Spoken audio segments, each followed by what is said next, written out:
नमस्कार, स्वागत छ दर्शकवृन्द यहाँहरूलाई कार्यक्रम इस्यु अफ द डेमा। म Rohan Shrestha. Issue of the डेको आजको यस श्रृङ्खलामा हामी मुलुक नै भनेर भन्नुपर्छ दर्शकवृन्द, किनभने किसान मात्र यति बेला आक्रान्त भएका छैनन्। कुनै न कुनै रूपमा तपाईँ हामी सबैजना कृषिसँग सम्बन्धित छौँ। त्यही कारणले गर्दाखेरि पनि पछिल्लो समयमा मुलुकमा जस्तो किसिमको चाहिँ वितरणता देखिएको छ कृषि क्षेत्रमा, निरन्तरको वर्षाको कारणले गर्दाखेरि भित्राउनलाई ठिक्क पारेर राखेको धानबाली नष्ट भएको अवस्था छ। यसले सृजना गर्न सक्ने समस्या, त्यस्तै गरेर यो निराकरणको उपाय लगायतका विषयमा आज हामी केन्द्रित बन्न जाँदैछौँ। त्यसको लागि आज हामीसँग वरिष्ठ बाली विज्ञ कृषि विज्ञ गोविन्द भक्त श्रेष्ठ आज हामीसँग हुनुहुन्छ। स्वागत छ यहाँलाई सर। धन्यवाद। गोविन्द सर, अब पछिल्लो समयलाई हेर्ने हो भनेदेखि निरन्तरको बर्खा, यो पनि बेमौसमी बर्खा, धान भित्राउनलाई ठिक्क पारेर राखेको अवस्था आज काटेर राखेको छ। रातभरिको वर्षा, दिनभरिको वर्षाको कारणले गर्दाखेरि तहस नहस बनेको अवस्था रहेको छ। सरसर्ती हेर्दाखेरि समस्या निम्त्यायो। अब यसले पार्न सक्ने प्रभाव के होला भनेर चाहिँ अलिकति यसमा चाहिँ छलफल नभएको हो कि विश्लेषण नभएको हो कि भन्ने किसिमको चाहिँ एउटा म्यासेज यति बेला फ्लो भइरहेको छ। यहाँले चाहिँ कसरी यो विषयलाई हेरिरहनु भएको छ? यो समस्या र यसले पार्न सक्ने दीर्घकालीन भन्दा पनि वार्षिक समस्या लगायतका विषयलाई चाहिँ कसरी हेर्ने? अब यस्तो निश्चय पनि हामीले हरेक वर्ष चाहिँ छिमेकी मुलुक हैन बाट चाहिँ खाद्यान्न, चामल, अझ चामलै भनौँ हैन, चामल हैन, धान पनि इन्डियाबाट ल्याएर बोर्डर साइडमा भएको हाम्रो जुन धान चामलको मिल छ उनीहरूले कुटेर अनि यहाँबाट सप्लाई गर्ने हो। अझ कुनै कुनै चाहिँ उतैबाट रेडिमेड प्रिपेयर भइसकेको, मिलिङ गरिसकेको चामलहरू पलिस्ड राइस एकदम बोरामा चाहिँ आएर हामीले प्याक गरेर उतैबाट चाहिँ हाम्रो नेपाल भित्रिन्छ। हेर्नुहोस्, अब पोहोरसम्म हाम्रो चाहिँ करिब यसपालि भनौँ न सरकारको प्रक्षेपण थियो करिब 15% उत्पादन, धानको उत्पादनमा वृद्धि हुन्छ भनेर कृषि मन्त्रालयले प्रक्षेपण गरेको थियो। तर 15% होइन, अब झन् बढी चाहिँ हामीले चाहिँ छिमेकी मुलुकहरूबाट धान चाहिँ ल्याएर उपभोग गर्नुपर्ने हुन्छ। हेर्नुहोस्, यो ठ्याक्कै तथ्याङ्कले चाहिँ कसरी देखाउँछ? किनभनेदेखि जति धान काटेको अवस्था रहेको थियो त्यो नासिएको अवस्था रहेको छ, अझ कति त खेतमा पनि बाँकी नै छ, त्यस्तै गरेर कतिले त भित्राइ पनि सकेको छ भन्दाखेरि त्यसलाई पर्सेन्टेजबाट क्यालकुलेट गर्दाखेरि चाहिँ एकदमै यसले चाहिँ एउटा जसरी भनिएको छ नि भयावह स्थिति नै सृजना गर्यो। अब त बिउलाई नै समस्या भयो है, बिउ राख्नलाई नै समस्या भयो भनेर जसरी चाहिँ भनिएको छ त्यो नै तथ्याङ्कको आधारमा हो अथवा चाहिँ यसलाई अलिकति ओभर एक्जाजरेट पनि गरेको हो कि भनेर बुझ्ने कि कसरी बुझ्ने यसलाई चाहिँ? मेरो विचारमा है, म एउटा अब यही विषय पढेको पनि नाताले भन्छु, अलि चाहिँ बढाइ चढाइकन पनि कुरा गरेको हो कि जस्तो मलाई लाग्छ। हेर्नुहोस् है, पुरै जहाजै डुब्यो भनेर चाहिँ त्यो पक्षमा पनि म छैन। हेर्नुहोस्, हो अब तपाईँ समस्या ल्याएको छ, समस्या छ, एकदमै छ। अब हरेक वर्ष हामीले हाम्रो देशको उत्पादनले नपुगेर हामीले छिमेकी देशहरूबाट किनेर ल्याएर खाइ नै रहेछौँ। हेर्नुहोस् है, अब म तपाईँलाई एउटा चाहिँ सानो एक्जाम्पल दिउँ। म चाहिँ 10, 12, 13, 14 वर्ष हुँदाखेरि म गौरमा जन्मेको हुँ। पहिला गौरबाट यो मङ्सिर पुस माघको समयमा त्यो बेलामा बैलगाडाहरू चल्थ्यो तराईमा, करिब चाहिँ 1.5-2 कोस बैलगाडाहरू गौरको बोर्डर बैरगनिया त्यहाँ चाहिँ जान्थ्यो। हेर्नुहोस्, नेपालको धानहरू इन्डिया जान्थ्यो, हामीले एक्सपोर्टै गर्थ्यौँ एकदम केही समय अगाडि। मैले एउटा गौरको उदाहरण दिएँ, त्यस्तै बिरगन छ, कलैया छ, जनकपुर छ, जलेश्वर छ। बेला बेलामा समाचारमा आउँछ हामीले चाहिँ बङ्गलादेशसम्म पनि एकदम त्यसलाई चाहिँ निर्यात हजुर। अब के भयो, कसरी चाहिँ उत्पादन घट्यो भने गोविन्द सर, मैले एकैछिन हजुरलाई रोकिहालेँ। हाम्रो चाहिँ थोरै ब्रेकको लागि हामी जानुपर्ने बेला भइसकेको छ। एकैछिनको ब्रेकपछि हामी फेरि आउनेछौँ।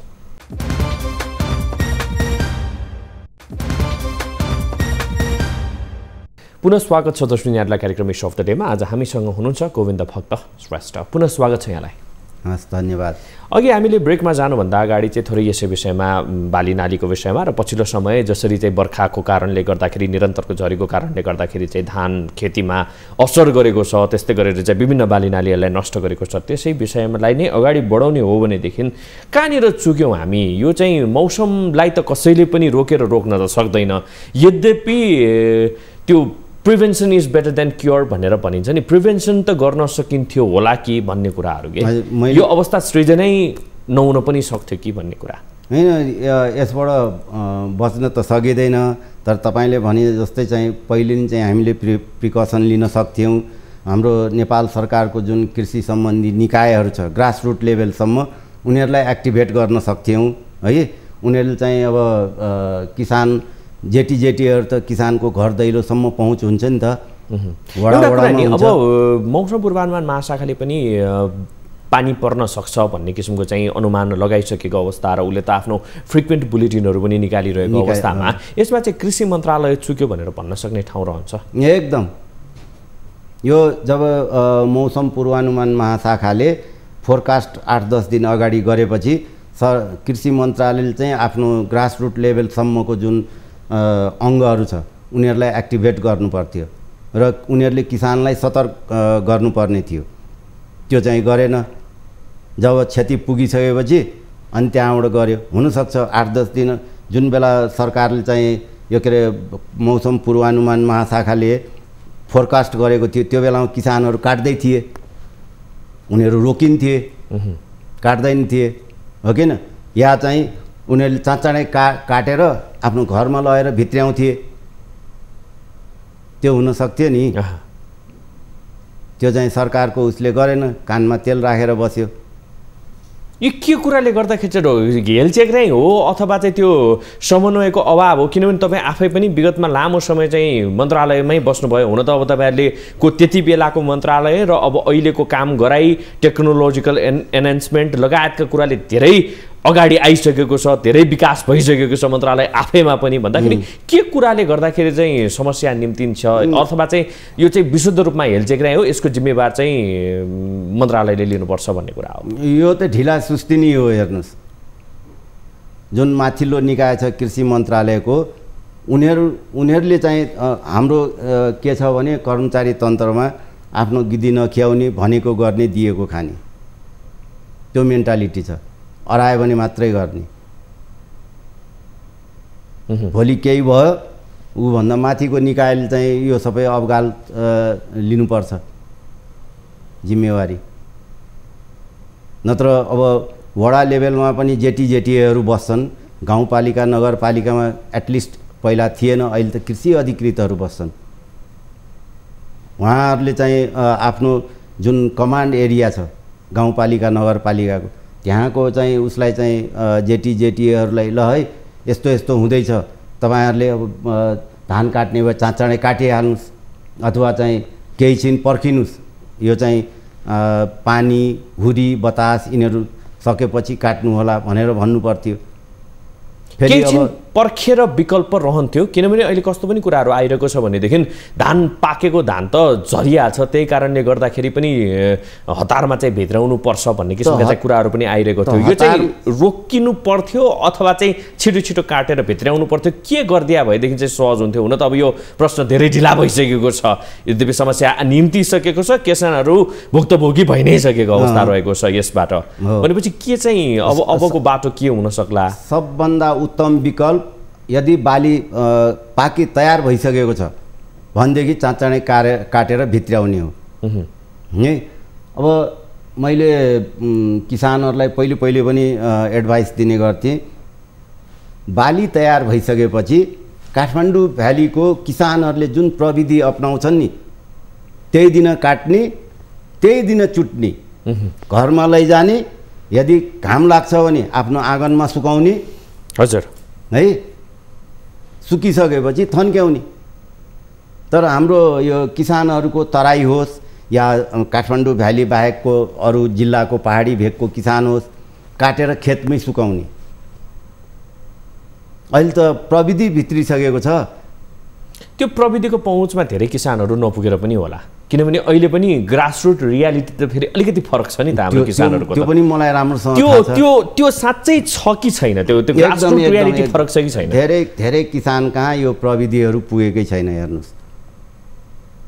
हो अहिले पनि हातले चाहिँ चुट्ने है, अब कहीँ अब धेरै जस्तो त अब गोरुहरू प्रायः रिप्लेस भइसक्यो, तैपनि कहीँ चाहिँ गोरुले चाहिँ दाइने चलन अहिले पनि छ के न। अब मैले यो भनेको कुरा चाहिँ जहाँ चाहिँ यो नयाँ प्रविधि प्याडल थ्रेसरहरू, इलेक्ट्रिक थ्रेसर, पेट्रोलले चल्ने थ्रेसरहरू होइन, तराईतिर छ भने अब 4 चक्के ट्र्याक्टरले चाहिँ ओपरेट गर्ने थ्रेसरहरू छ। मैले त्यस्तो किसानहरूलाई फोकस गरेर भनेको कि चाहिँ काठमाडौँ भ्यालीको जुन प्रविधि छ, किसानहरूले काठमाडौँ भ्यालीको किसानहरूले अपनाइरहेको प्रविधि, त्यही दिन काट्ने, त्यही दिन चुट्ने, चुटेपछि घरमा लगेर सुकाउने यदि घाम लागेको छ भने। बारीमै खेतमै छोड्नुपर्ने आवश्यकता छैन। तर किसानहरूको अब बानी के छ, पहिला खेतमा सुकाउँ अनि त्यसपछि खेतमै चुटौँ भन्ने चाहिँ हुन्छ। त्यो बाली तयार भइसकेपछि त तपाईँको थ्रेसर यताउतामा त्यही बेला चाहिँ चुट्न सकिन्छ नि। यो अवस्था सृजना हुनुमा नि मूल दोषी चाहिँ को हो? राज्य हो, राज्य संयन्त्र हो, कृषि मन्त्रालय हो, अथवा चाहिँ किसान आफै हो? अब हेर्नुहोस्, मौसमको त ठुलो दोष छ नै यसमा। अब हेर्नुहोस्, किसानको पनि दोष छ। हजुर, म किसानलाई पनि दोष दिन्छु होइन। मौसम हुने भएपछि उनीहरू पनि आफै चाहिँ सजग भएर मेरो बाली तयार भइसक्यो होइन भनेर आफ्नै परिवार अथवा छर छिमेकी, हामी कहाँ त त्यो परमा सिस्टम पनि छ नि त, छ एकले अर्कालाई एकदम सघाउने हाम्रो गाउँघरमा अर्मो पर्म हो कि, त्यसबाट पनि चाहिँ उ गर्न सकिन्थ्यो। हजुर, तर अब कति चाहिँ गाउँघरमा यो सकिसक्यो होला, किनभने हाम्रो युवा पुस्ताहरू सब विदेशी काम गर्ने गाउँघरमा पाउन गाह्रो छ। हेर्नु यो गोविन्द सर, अलिकति तपाईँसँग कुराकानी गर्ने नै छौँ, तर अहिलेलाई भने अलिकति हाम्रा दर्शकहरूको ध्यान पनि हामी बर्दियातर्फ आकर्षित गर्दैछौँ, किनभने बर्दिया पनि एउटा चाहिँ हार्ड हिट एरिया नै रहेको छ। त्यहाँको पछिल्लो अवस्था के रहेको छ, यसै विषयमा चाहिँ थोरै कुराकानी गर्नको लागि यति बेला हामीसँग हाम्रो भाइबर सम्पर्कमा बर्दिया सहकर्मी टिभी जर्नलिस्ट ज्योति पन्थी यति बेला हुनुहुन्छ। ज्योतिजी यति बेला बर्दियाको पछिल्लो, हुन त अब अहिले त घाम लागिसकेको अवस्था होला, सम्भवतः आजबाट मौसम खुलेको अवस्थाहरू छ, यद्यपि कृषकहरूको पीडा भने आफ्नो ठाउँमा रहेको छ। पछिल्लो अपडेट हामीलाई गराइदिनुहोस्, कस्तो रूपमा छ, कसरी चाहिँ त्यहाँका स्थानीय प्रशासनले, स्थानीय सरकारहरूले कुन रूपमा चाहिँ हेरिरहेको छ, किसानहरू के भन्छन्, पछिल्लो तथ्याङ्क आयो कि आएन, समग्र रूपमा हाम्रा दर्शकहरूको लागि जानकारी गराइदिनुहोस्। रोहन, विशेष गरी बर्दिया जिल्लामा आइतबार, सोमबार र मङ्गलबार परेको अविरल वर्षापछि कर्णाली नदीमा आएको बाढीले बर्दिया जिल्लाको ठुलो भूभाग डुबानमा परेको छ। खास गरी अन्नको भण्डार भनेर चिनिएको बर्दिया जिल्लाको राजापुर क्षेत्र र गुलेरिया नगरपालिका, त्यसै गरी बारबर्दिया नगरपालिकामा अविरल वर्षापछि जुन किसिमको डुबान भयो, त्यसले गर्दाखेरि बर्दिया जिल्लाका कृषकहरू थप पीडामा परेका छन् भने बर्दिया जिल्ला उसो त अन्नको भण्डार भनेर चिनेको जिल्ला भए पनि बर्दिया जिल्लाबाट उत्पादित भएको धान बर्दिया, बाँके, बुटोल, विराटनगर, वीरगञ्ज, पोखरा लगायतका ठुला सहरहरूमा निर्यात हुँदै आएको थियो। यो 3 दिनको बर्सातले कर्णाली नदीमा आएको बाढीका कारण बर्दिया जिल्लाको राजापुर नगरपालिका अन्तर्गत पर्ने 1, 3, 7, 4, 10, 9 नम्बर वडाहरू डुबानमा परेका छन् भने त्यसै गरी गेरुवा गाउँपालिकाको 2 र 3 नम्बर वडाहरू डुबानमा परेका छन्। बल्ल बल्ल बर्सातको पानीबाट मुक्ति पाउन थालेका कृषकहरूलाई त्यो डुबानले थप पीडा र सङ्कट उत्पन्न गरेको छ। बर्दिया जिल्लाको अब कुल क्षेत्रफलको कुरा गर्ने भने बर्दिया जिल्लामा अहिलेसम्म 50,250 हेक्टर जमिनमा धान खेती हुँदै आएको छ। रोहन, त्यसै गरी अहिलेसम्म बर्दिया जिल्लामा भएको क्षतिको मूल्याङ्कन गर्दाखेरि एकीकृत कृषि तथा पशुपन्छी विकास कार्यालयका प्रमुख विनोद घिमिरेले दिएको जानकारी अनुसार बर्दिया जिल्लामा अहिलेसम्म हुने गरेको कुल धान खेत 50,250 हेक्टर मध्ये काटेको धान जो कृषकले घर भित्राउनलाई ठिक्क पारेर काटेको धान थियो, त्यो धान करिब 10,000 हेक्टर जमिनको धानहरूमा नोक्सानी बर्सातले गरेको देखिन्छ भने काट्न बाँकी रहेको 25,200 हेक्टर धान काट्न बाँकी रहेको धानमा बर्सात र बाढीले नोक्सान गरेको देखिन्छ। र गत वर्ष मात्र बर्दिया जिल्लाबाट अहिलेसम्मको तथ्याङ्क हेर्दाखेरि 2,26,000 मेट्रिक टन धान उत्पादन भएको थियो भने यस वर्ष करिब 2,40,000 मेट्रिक टन धान उत्पादन हुन्छ भनिरहेकै बेलामा जुन बर्सात भयो, वर्षातले चाहिँ यस वर्ष 40 देखि 50,000 मेट्रिक टन धानको उत्पादन घट्न सक्ने देखिएको एकीकृत कृषि तथा पशुपन्छी विकास कार्यालय बर्दियाले जनाएको छ। रोहन, यसैबीच धान खेत भएका ठाउँहरूमा जुन वर्षातले व्यापक असर गर्यो, त्यो असरपछि जुन कर्णाली नदीमा बाढी आयो, नदीका बाढीका कारण राजापुर नगरपालिकाको 12,1248 घर परिवारहरू डुबानमा परे भने करिब 6,000 जनसङ्ख्या त्यसबाट प्रभावित भएको जानकारी हामीलाई प्राप्त भएको छ भने गेरुवा गाउँपालिकामा 210 घरहरू क्षति भएको हामीले जानकारी प्राप्त गरेका छौँ। कुल अहिलेसम्म बाढीका कारण कुरा गर्ने हो भने 1541 हेक्टर जमिन राजापुर नगरपालिकामा मात्र धान खेत चाहिँ त्यसबाट प्रभावित भएको छ भने गेरुवा गाउँपालिकामा 200 हेक्टर जमिनमा लगाइएको धानबारीमा नोक्सान भएको प्रारम्भिक तथ्याङ्क हामीलाई प्राप्त भएको छ।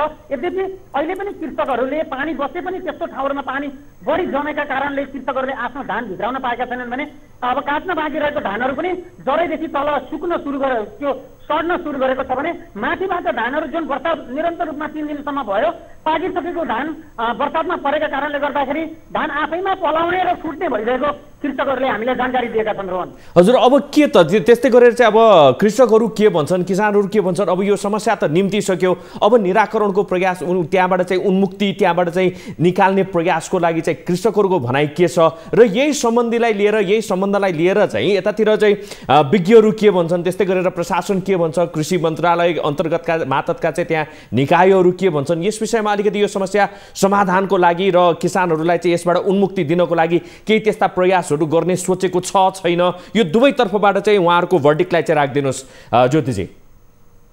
खास गरी हामीले समाचार सङ्कलन गरिरहेको आज 5 दिन पुरा भएको छ। रन यो 5 दिनको समय सीमा हेर्ने हो भने 3 दिनसम्म लगातार वर्षा भएर 4औं दिनबाट मात्र वर्षा छुटेको छ, अर्थात् आकाश खुलेर घाम लाग्न सुरु भएको छ। घाम पनि त्यति पारिलो घाम लागेको छैन।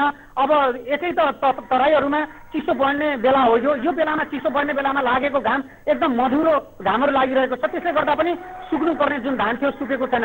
यद्यपि सङ्घीय सरकार र प्रदेश सरकार त्यसै गरी स्थानीय सरकारले त्यो कृषकको लागि राहत प्याकेजको घोषणा गर्नु पर्थ्यो, अहिलेसम्म त्यस्तो पनि हामीले सुन्न पाएका छैनौँ र अहिलेसम्म त्यो पनि हुन सकेको छैन। कृषकहरू वास्तवमै भन्ने हो भने रन एकदम पीडामा देखिन्छन्, किनभने वर्षभरि खाने बाली त्यही माथि पनि अझ आफ्नो परिवारलाई पाल्ने पोषण गर्ने र त्यो धान बिक्री गरेर आएको पैसाले गरिब किसानहरूले लुगाफाटोहरू किन्ने जुन परम्परा थियो त्यो परम्परा यथावत राख्न पनि कृषकहरूलाई यसपटक धौधो पर्ने देखिएको छ। यद्यपि उनीहरूले लगाएको धान जुन प्रकारले नष्ट भएको छ यसमा स्थानीय सरकार र प्रदेश सरकार त्यसै गरी केन्द्रीय सरकार पनि बोल्नुपर्ने देखिन्छ, सङ्घीय सरकार पनि बोल्नुपर्ने देखिन्छ। यसमा अहिलेसम्म सरकार बोलेको पाइँदैन र उनीहरूले क्षतिपूर्ति त माग गरिरहेका छन्, तर कोही पनि नबोलेका कारणले यसमा भन्न एकदम कठिनाइ भइरहेको छ। र पछिल्लो समय बर्दिया जिल्लाको गुलेरिया नगरपालिका, बारबर्दिया नगरपालिका, मधुबन नगरपालिका, राजापुर नगरपालिकाले पछिल्लो समय जुन किसिमको बाढीबाट अथवा यो बर्सातबाट छेदविच्छेद भएका गाउँहरू छन्, धान खेती नोक्सान भएको छ, त्यहाँ आफ्नो ओडाका प्रतिनिधिहरूलाई खटाएर त्यसको डाटा सङ्कलन गर्ने काम सुरु गरेका छन्। यो खुसीको कुरा हो, तर स्थानीय निकायले पनि यो तथ्याङ्क सङ्कलन गरिसकेपछि राहत दिन कति सक्छ भन्ने कुरा जनताले आश गरेर बसिरहेका छन्। स्थानीय निकायसँग प्रस्तावित बजेट खर्च हुने बेलामा जुन खर्च गर्न पाउने हो त्यो बेला टरिसकेको छ र उनीहरूले जुन प्रस्ताव सभाबाट गर्नुपर्ने त्यो सभाबाट प्रस्ताव नगरेको बजेट खर्च गर्न नपाउने नीति नियम भएका कारणले गर्दा स्थानीय निकाय पनि समस्यामा पर्न सक्ने देखिएको छ भने यसमा सङ्घीय सरकार र त्यसै गरी प्रदेश सरकार पनि बोल्न पर्ने देखिन्छ। एकदमै हुन्छ ज्योति, धेरै धन्यवाद। उहाँ हुनुहुन्थ्यो हाम्रा बर्दिया सहकर्मी टिभी जर्नलिस्ट ज्योति पन्थी हुनुहुन्थ्यो हाम्रो प्रत्यक्ष भाइबर सम्पर्कमा र त्यहाँको ग्रासरुट रियालिटी एउटा उदाहरणको रूपमा मात्रै हामीले प्रस्तुत गऱ्यौँ र त्यसैको जगमा टेकेर हामी थप विश्लेषण गर्नेछौँ। फेरि पनि स्वागत छ गोविन्द सर यहाँलाई। भर्खरै प्रत्यक्ष रूपमा यहाँले पनि सुन्नुभयो, अहिले पनि त्यहाँ चाहिँ बाढीको कारणले गर्दाखेरि खेतमा पस्न सक्ने अवस्था रहेको छैन। यो एउटा उदाहरण मात्रै हो, अनगिन्ती छन् त्यस्ता उदाहरणहरू। भनेपछि साँच्चै नै यसले चाहिँ भयावह स्थिति सृजना गर्यो भनेर भनौँ। अब हेर्नुहोस्, अब सरकारी तथ्याङ्क अनुसार त करिब 20% कुल टोटल चाहिँ जुन करिब 15 लाख हेक्टेयर को 20% मा चाहिँ क्षति पुगेको छ भन्ने चाहिँ प्रारम्भिक अनुमान छ। हेर्नुहोस् अहिले अब तपाईँले अघि भन्नुभए अनुसार कतिको तथ्याङ्क आउन बाँकी छ हेर्नुहोस्, होइन? अब यो तथ्याङ्क अझ बढ्ने हो कि त्यो धानहरू जति पनि अहिले खेतमा छ नि, अघि भर्खर हाम्रा सहकर्मी टिभी जर्नलिस्ट ज्योति पन्थीले पनि भन्नुभयो होइन, अझै कति काट्न बाँकी छ। काटिसकेको खेतमा राखिरहेको त ध्वस्त भइ नै सक्यो। अब त्यो स्प्राउट हुन थालिसक्यो, त्यसमा चाहिँ अब त्यो केहीको लागि पनि काम लागेन भन्ने किसिमका कुराहरू आयो भनेदेखि अर्कोतिर चाहिँ फेदबाट नै जराबाटै कुहिन पनि थाल्ने अवस्था सृजना हुन सक्छ भन्ने किसिमका कुराहरू पनि आइरहेका छन्। भन्दाखेरि यो पार्टलाई चाहिँ कसरी हेर्ने, त्यसले केही समस्या निम्त्याउँछ अथवा चाहिँ सुकाएर काम लाग्ने ठाउँ रहन्छ, कसरी हेर्न सकिन्छ यसलाई चाहिँ एकदमै? अब जो राम्रोसँग चाहिँ सुकिसकेको छ होइन, तिनीहरू त अब कुहिन सुरु गर्छ हेर्नुहोस्, भनेको कम्पोस्ट मल हुने हो। त्यो मेहनत खेरै जाने हो। अब यो बिउलाई उम्रिनको लागि 2-3 दिन 3-4 दिन ढाडिसकेको छ पानीमा, जुन फुल्ली म्याच्योर भएर पाकिसकेको धानको गेडाहरू छ है, पानीमा फुलेर त्यो चाहिँ एकदम ढाडिसकेको छ। त्यसलाई अब चाहिँ 2-3 दिन जुन चाहिँ घाम लाग्छ त्यसले उसलाई सफिसियन्ट चाहिँ टेम्परेचर पनि पुग्छ, मजाले स्प्राउट हुन्छ हेर्नुहोस्। काटेर राखिसकेको धानहरू काटेर राखिसकेको खेतमै रहेको काट्न बाँकी रहेकोलाई पनि त्यस्ता कुनै समस्या यदि स्ट्यान्डिङ क्रप छ भने त त्यस्तो केही हुँदैन जस्तो लाग्छ मलाई। मैले पनि त्यो सम्बन्धी विषय पढे अनुसार होइन, स्ट्यान्डिङ क्रप छ भने पानी काटिदियो भने त्यो चाहिँ क्षति चाहिँ हुन पाउँदैन। र अब जुन एकदमै तलको धानहरू छ, जुन तलतिर परेको पानीमै टोटली भएको, तिनीहरू त निश्चय पनि स्प्राउट हुन्छ हेर्नुहोस्। तर माथिको छ पानी हामीले चाहिँ कुलो बनाएर नाली बनाएर त्यो पानी चाहिँ ड्रेन आउट गरिदियौँ भनेदेखि माथिको चाहिँ बाँच्न सक्छ। एउटा किसिमको समस्या त निम्ति नै सक्यो, निम्त्याइ नै सक्यो, प्रकृतिको वेदना, प्रकृतिको प्रहार परि नै सक्यो। अब हातमा हात राखेर बस्ने अवस्था पनि छैन। अब त सरकार एक्सनमा जानु पर्यो। अब हिजोदेखि यसो मैले पनि अब आफू अहिले पदमा छैन, मैले पनि तपाईँहरू जस्तै मिडियाहरू, न्युज पेपर, टिभीहरूबाट चाहिँ सुन्ने हो। सरकारले आफ्नो अब जुन कृषि सम्बन्धी निकायहरू छ उनीहरूलाई एक्सनमा ल्याएको छ। अब उनीहरू तथ्याङ्क सङ्कलन गर्ने उसमा लागेको छ। मैले यसो न्युज पेपरहरू पढ्दाखेरि अब उनीहरूले चाहिँ कति क्षति भयो ठ्याक्कै भन्दाखेरि के गर्नुपर्ने कुरा चाहिँ के हुन्छ अब किसानको लागि नै भनौँ, अथवा चाहिँ यसले पार्ने प्रभावलाई न्यूनीकरण गरिदिनको लागि, एउटा राहत महसुस गराउनको लागि? अब यो वास्तविक जुन डेटा आउँछ त्यसको आधारमा जो चाहिँ पीडितहरू छ होइन, उनीहरूलाई अब कमिङ सिजनको लागि कुन चाहिँ क्रपहरू चाहिँ उनीहरूलाई उ गर्न लगाउँदाखेरि त्यसको क्षतिपूर्ति हुन सक्छ। भन्नाले गहुँ भयो, मकै भयो होइन, अरू बालीहरू छ, धान बाली पो उ भयो त त्यसको सब्स्टिट्युटमा हामी मकै भयो, गहुँहरू भयो। अहिले धेरैजसो नेपालीहरूले गहुँ लगाउन छोडिसके। कमसेकम गहुँ नै लगायो भने पनि, मकै नै लगायो भने पनि त्यसै ब्यारेन ल्यान्ड छोड्नुभन्दा, खाली जग्गा छोड्नुभन्दा त्यसमा चाहिँ सबै जग्गामा जहाँ गहुँ हुन्छ गहुँ 6 महिनाको मेहनतको भरपाई हुन्छ। 6 महिना असार साउन भदौ असोज कार्तिक 5 महिना भनौँ, त्यो त हुँदैन हेर्नुहोस्। 6 महिना लगभग जेठदेखि अहिलेसम्म त्यो त हुँदैन। जुन लस भयो तर त्यसबाट केही चाहिँ क्षतिलाई चाहिँ पूर्ति गर्ने हिसाबले मैले चाहिँ भन्न खोजेको हुँ। हजुर, सरकारले चाहिँ अब गहुँतिर, मकैतिर, अरू पनि कुनै बालीहरू छ भने त्योतिर चाहिँ किसानहरूलाई चाहिँ सहयोग गर्नु पर्यो। अब हेर्नुहोस्, अब कम्प्लिटली क्षतिको पूर्ति कुनै पनि सरकारले गर्न सक्दैन हेर्नुहोस्, उसँग क्षमता हुँदैन। अब कति अरब खरबको चाहिँ अहिले क्षति भयो होला, त्यो सरकारले बेहोर्न सक्दैन। तर राहतको रूपमा छ नि, केही चाहिँ दिएर चाहिँ किसानलाई चाहिँ ढाडस चाहिँ बढाउन सक्छ। एउटा कुरा तपाईँले अहिले भर्खरै पनि यो अन्तर्वार्ता सुरु हुनुभन्दा अगाडि पनि अफियरमा तपाईँसँग कुराकानी गर्दाखेरि तपाईँ आफै पनि यति बेला काठमाडौँको आउटस्कर्टमै हुनुहुन्थ्यो, कृषकहरूको समस्या नै सुन्दै हुनुहुन्थ्यो भनेर भन्नुभयो। यो पछिल्लो समय को भारी वर्षाको कारणले गर्दाखेरि काठमाडौँ उपत्यकामै पनि निरन्तर वर्षा भयो। अब आउटस्कटकै कुरा गर्ने हो भनेदेखि यहाँ प्रशस्त रूपमा चाहिँ तरकारी खेतीहरू भइरहेको हामीले देखिरहेका छौँ भन्दाखेरि यी कुराहरूमा चाहिँ तपाईँले त्यो ग्रासरुट रियालिटी चाहिँ के पाउनुभयो, कस्तो छ अवस्था? होइन यस्तो के अब किसानहरूले चाहिँ मैले यो खेती गर्दाखेरि पछि गएर यसले के समस्या निम्त्याउन सक्छ भन्नेतिर उनीहरूले सोच्दैनन्। त्यही बेलामा जुन बाली लगाउँछ त्यो बेलामा चाहिँ इन केस अप्रत्याशित धेरै पानी पर्यो भनेदेखि चाहिँ ड्रेनेजको निकासको छ नि, ढल निकास भने जुन भन्छौँ नि हामी, त्यो निकासको व्यवस्था गरे त पानी धेरै पर्यो भनेदेखि त्यो निकास भएर चाहिँ ड्रेन आउट भएर जान्थ्यो नि, बालीलाई क्षति गर्थेन। तर ड्रेनेजको व्यवस्था किसानहरूले गर्दैनन्। अब तरकारी खेती गर्नेहरूले फाटफुट्ट कुनै किसानहरूले ड्रेनेजको व्यवस्था गर्छन्। धान गहुँ मकैमा गर्दैनन्, हेर्नुहोस् कोदोमा गर्दैनन्। त्यो चाहिँ हेलचेक्राइ हो भनेर, त्यो त अब किसानको अब हेलचक्राइ भनौँ कि इग्नोरेन्सी भनौँ, नबुझेर नजानेर अथवा जान पनि ऊ गरेको हुनसक्छ। खास कुरो चाहिँ के हो, यो चाहिँ के भन्छ किसानहरूसँग चाहिँ त्यो अवेरनेस भनेर भनिन्छ नि होइन, बाली लगायो मात्रै हो कि अथवा चाहिँ त्यो अवेरनेस पुग्दै नपुगेको राज्यको तर्फबाट पनि जे कुरा बताउनु पर्ने हो त्यो कुरा भन्दै नभनेको अवस्था हो कि अथवा यसलाई चाहिँ कसरी विश्लेषण गर्न सकिन्छ? होइन यस्तो, म पनि किसानको छोरा हुँ, म पनि तराईमै जन्मिए हुर्केको हुँ। यस्तो चाहिँ विगतमा पनि यस्तो उहरू चाहिँ आउने गर्थ्यो है, र मैले आफ्नो आँखाले पनि देख्ने गरेको हुँ।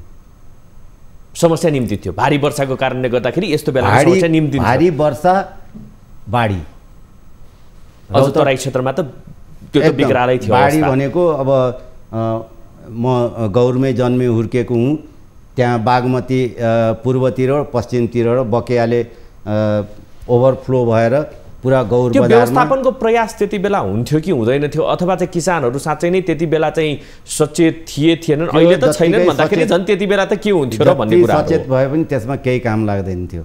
तपाईँले अघि भन्नुभयो नि ड्रेनेजको व्यवस्थाहरू गऱ्यो भनेदेखि चाहिँ धेरै हदसम्म न्यूनीकरण गर्न सकिन्छ भनेर। कति केसमा के हुन्छ भने हाम्रो ट्रेडिसनल नलेज पनि धेरै हदसम्म चाहिँ काम गर्छ।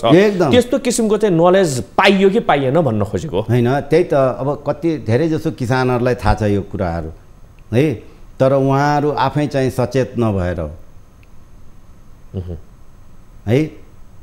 अब अहिले त भन्नु न, काटेर भित्र्याउनलाई ठिक्क परिसकेको बाली, भनेको मतलब थालमा खानलाई राखिसकेको, खान मात्र बाँकी। उसो त अब आजसम्म मजाले घाम लागिरहेको छ, आजको रातारात पानी पर्छ भने त कसले सोचेको थियो? किसानहरू जसको चाहिँ मैले त्यही भन्न खोजेको, किसानहरू जसको चाहिँ त्यो धान खेती बाहेक छ नि, अरू स्रोत केही पनि छैन हातमुख जोड्ने, उनीहरूको कस्तो दुरावस्था आउँछ। अब यसमा किसानभन्दा पनि मन्त्रालय चुक्यो भनेर भनौँ। त्यही त मैले त सुरुमै भने नि, यो जब यो तपाईँको मौसम पूर्वानुमान महाशाखाले जब फोरकास्ट गर्यो त्यही बेलामा कृषि मन्त्रालयले पनि आफ्नो च्यानल मार्फत चाहिँ किसानहरूलाई सजग र सचेत गराउनु पर्ने थियो। त्यो बेलामा गरेन, सब कानमा तेल राखेर बसे। अब अहिले चाहिँ यस्तो चाहिँ हेभोक चाहिँ क्रिएट भयो, हेर्नुहोस्। अब सरकारी नि आँकडा अनुसार 20% चाहिँ उसमा चाहिँ जुन लगाएको छ, असर गरिसकेको छ 20%मा चाहिँ अहिले प्रारम्भिक, यो अझ बढ्न पनि सक्छ, अझ तथ्याङ्क आउन बाँकी छ होइन। अब 15 लाख हेक्टेयरको मानिलिउँ एक हेक्टेयरबाट अहिले चाहिँ अहिलेको यो हाइब्रिड होइन र उन्नत जातले गरेर 3-3.5 टन, सायद मेरो चाहिँ उसमा चाहिँ 3.5 टनको करिब चाहिँ नेसनल चाहिँ प्रोडक्टिभिटी छ धानको। 20% ऊ भयो भने कति लाख चाहिँ मेट्रिक टन चाहिँ प्रोडक्सन घट्ने हो भन्नुहोस् त। खाना र इन्कम सोर्समा नै यसले चाहिँ धावा बोल्यो भनेर भनौँ है। मुख्यतः बाँच्ने आधार जसले कमाउन सक्छ होइन, जसको इन्कमको स्रोत अरू पनि छ, उसलाई त ल एनतेन गइकन ऊ सर्भाइभ गर्छ। तर जसको चाहिँ खेतीपाती नै मुख्य आधार छ, त्यही उत्पादन बेचेर उसले छोराछोरी पढाउने, औषधि उपचार गर्ने, लुगा किन्ने, नुन तेल मट्टीतेल होइन, बिजुली, अझ बिजुलीको बिल होला अथवा चाहिँ तपाईँको मोबाइलको अहिले रिचार्ज गर्ने। अब एकदमै छोटो रूपमा हजुर विकल्प के, अब के गर्ने एकदमै छोटो रूपमा? सरकारबाट चाहिँ क्यास दिनुपर्ने अवस्था अथवा चाहिँ उनीहरूको डाइभर्ट गर्ने अवस्था, उनीहरूले जे खेती गरेर आएको छ त्यसलाई डाइभर्ट गर्ने अवस्था, अहिले तत्कालको रूपमा चाहिँ देखिएको फुड सोर्समा पनि प्रब्लम क्रिएट भएको र इन्कम सोर्समा पनि प्रब्लम क्रिएट भएको यो अवस्थामा त्यसलाई मिटिगेट गर्ने, त्यसलाई म्यानेज चाहिँ कसरी गर्ने? अब त्यही जुन खाद्यान्नको लागि उपयुक्त हुनसक्छ त्यसलाई चाहिँ गरेर चाहिँ निकाल्ने खेतबाट है, जुन अब कुहिसक्यो त्यसको लागि हामी केही पनि गर्न सक्दैनौँ। अब किसानहरूले पनि चाहिँ अब मानिलिउँ न त्यो खेतमा चाहिँ कतिको मैले देखेँ त्यो बाढीमा चाहिँ बगेरै गइरहेको, ओभरफ्लो भएर खेतबाटै चाहिँ ओभरफ्लो भएर जाँदाखेरि त्यो धानका जुन सुकाउनलाई राखेको छ त्यो सबै बगेर गइरहेको, किन त्यस्तोमा त केही पनि गर्न सकिन्न। तर जसकोमा चाहिँ स्ट्याग्नेन्ट वाटर छ, जमिरहेको पानी छ, जहाँसम्मको हामी चाहिँ त्यो खाद्यान्नको लागि उपयुक्त हुन्छ त्यसलाई लिएर अथवा चाहिँ खेतको आलीमा भयो अथवा चाहिँ कहीँ कहीँ हुन्छ नि त ठुल्ठुलो प्लट हुन्छ, अब त्यो आलीमा गरेर भ्याइँदैन, त्यस्तोमा चाहिँ बाँसको चाहिँ यस्तो गरिकन थाक्रो बनाएर स्ट्यान्ड गरेर बाँस राखेर त्यसमा चाहिँ जगल्टा जस्तो बाँधेर होइन दुईतिर यसो गरिकन गऱ्यो भने बढी भएको मोइस्चरहरू चाहिँ थिग्रेर त्यो उभएर जान्छ। हेर्नुहोस् होइन, त्यो चाहिँ केही विकल्पहरू गर्न सकिन्छ अब अहिलेको लागि। र अब सरकारले मैले सुरुमै भने अब यो अर्बौँ खर्बौँको छ नि हजुर क्षतिपूर्ति सरकारले दिएर चाहिँ मेरो विचारमा दिन सक्छ जस्तो लाग्दैन। दिनुपर्ने चाहिँ हो कि होइन? होइन, यति सरकार इफिसियन्ट छ त दिनुपर्ने हो नि। सरकारी तवरबाट गर्नुपर्ने कुरा चाहिँ के त त्यस भएदेखि? अब उसले कम्पनसेसन चाहिँ दिन सक्दैन, आउने कमिङ क्रपमा छ नि इन्सेन्टिभ दिने, सरकारले कोअपरेट गर्नु पर्यो किसानलाई। हुन्छ गोविन्द यो बाली लगाऊ ऊ बाली लगाऊ होइन, यस्तो गरिकन गर भनेर चाहिँ गाइड गर्नु पर्यो किसानलाई। जुन सरकारको ग्रासरुट लेभलमा भएको जेटिएदेखि कृषि अधिकृतहरू छ उनीहरूले चाहिँ त्यो किसानलाई चाहिँ गएर चाहिँ भन्नु पर्यो तपाईँहरू यस्तो लगाउनुहोस् उस्तो लगाउनुहोस् भनेर। हस् गोविन्द सर, धेरै धेरै धन्यवाद हाम्रो स्टुडियोमा आइदिनु भयो, पछिल्लो अवस्थाको विषयमा चाहिँ आफ्ना जानकारी राखिदिनु भयो, यहाँलाई धन्यवाद। हस्, यहाँलाई पनि धेरै धेरै धन्यवाद। यहाँले मलाई चाहिँ यो अहिलेको जल्दो बल्दो समस्याको बारेमा 2 शब्द बोल्ने चाहिँ अवसर दिनुभयो, त्यसको लागि धेरै धेरै धन्यवाद। दर्शक यहाँलाई पनि धेरै धेरै धन्यवाद आज हामीलाई साथ दिनुभएकोमा। हेर्दै रहनु होला न्युज 24 टेलिभिजन। नमस्कार।